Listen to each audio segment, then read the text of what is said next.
यूं तो अस्सलामुअलैकुम। कुरमा ईदगाह चलिए का वीडियो इतिहास देखते की हैं। जानकारी कुरमा ठीक के ठाक ईदगाह नहीं के मिल बारे पाती में है, लेकिन इतिहास अलग अलग ये माध्यम भाई से बात हम बता आज रहे हैं। ईदगाह के तह चलिए तक देखते पहुंचने हैं। का प्रयास करेंगे। आदाब, मेरा नाम तौसीफ है। आज हम एक ऐसे ऐतिहासिक जगह की बात करेंगे जिसे कभी मुगलों द्वारा बनवाया गया था। जी हाँ, हम बात कर रहे थे कुरमा ईदगाह की। बात इतिहास की हो ही रही है तो थोड़ा आपको पीछे लिए चलते हैं। बात उस समय की है जब देश में मुगलिया सल्तनत अपने शीर्ष पर थी। दिल्ली की गद्दी पर तख्त नशी थे शाहजहां। इसी समय ताजमहल का निर्माण अपने आखिरी दौर में था। साल था 1639। शाहजहां के दूसरे बेटे थे शाह शुजा। इन्हें बंगाल की मनसब सौंपी गई थी। शाह शुजा द्वारा बंगाल की राजधानी बनाई गई थी राजमहल। ये गोड्डा और पाकुड़ के बॉर्डर पे स्थित है। गंगा नदी के किनारे बना राजमहल राजाओं के लिए उस वक्त आकर्षण का केंद्र हुआ करता था। तब राजघरानों के लोग शिकार के शौकीन हुआ करते थे। 1910 में अंग्रेज अधिकारी द्वारा लिखा गया संथाल परगना गजेटियर इस बात को प्रमाणित करता है कि कुरमा में कभी शिकारगाह का निर्माण शाह शुजा द्वारा किया गया था। मुगल बादशाह द्वारा अपने शहजादे के लिए शिकारगाह का निर्माण कराया जाता था, जिससे शहजादे लोग बिना किसी खतरे के शिकार कर सके।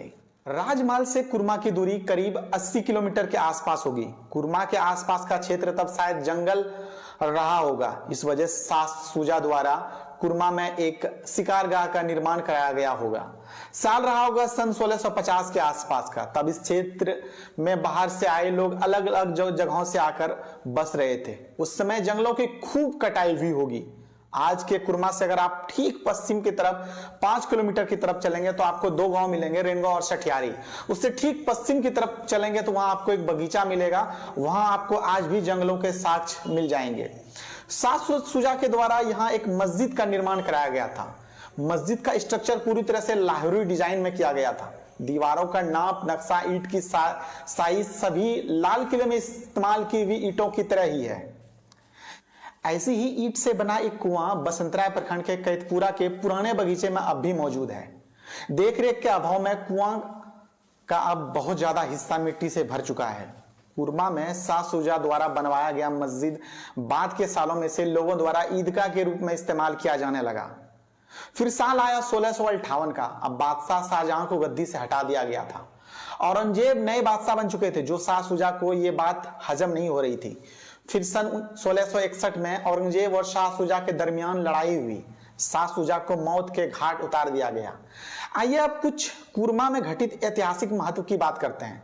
साल रहा होगा 1910 से 1915 के बीच का। इस्लामिक संस्था देवबंद पूरे देश में उस वक्त तहरीक शुरू कर रही थी। नाम दिया गया था रेशमी रुमाल। इस तहरीक के लिए इसी कुरमा ईदगाह के प्रांगण में मीटिंग की गई थी। मीटिंग में तशरीफ लाए थे उस वक्त हुसैन अहमद मदनी। इस तहरीक के बाद अंग्रेजों की नजर हमेशा मुसलमानों पर रहने लगी।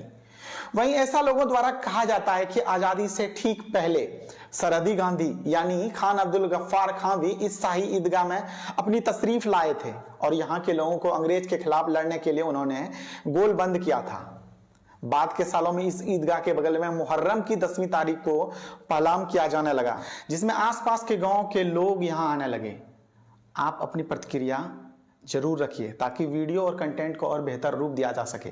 जिन लोगों ने अब तक हमारे पेज को फॉलो नहीं किया है, पेज को फॉलो कर लें। ऐसे ही इलाके की ऐतिहासिक जानकारी आप लोगों को मिल सके। आदाब, नमस्कार।